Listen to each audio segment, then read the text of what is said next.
I actually have one more question for you because we're talking so much about the importance of employee experience. What is the difference between employee experience and culture?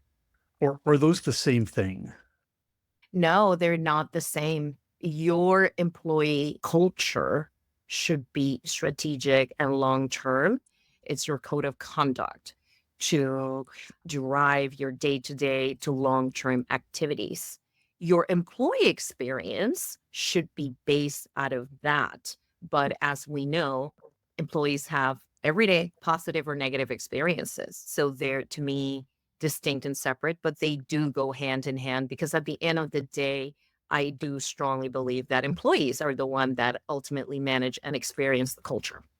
I love these questions of the 1 to 10. So, on a scale of 1 to 10, how important is the culture that the experience is really the result of that culture? How important is the company culture that develops the right experience on a scale of 1 to 10? 1, it's not important at all.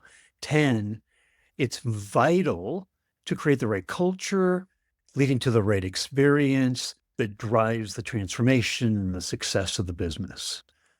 It is super vital. And I think you pose that question because we've seen when there isn't clarity what that company culture is and what is the vision for that culture.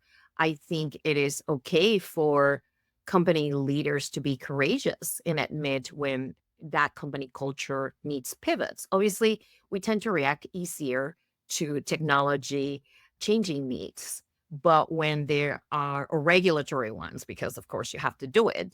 But it is interesting how we've gone from that intrinsic, just pure shareholder value to broadening that conversation. That is not just the shareholders, it's also broadening it to encompass the entire community in which the company culture interacts with. So we're talking about vendors, we're talking about philanthropy. We're talking about sustainability and all of those things.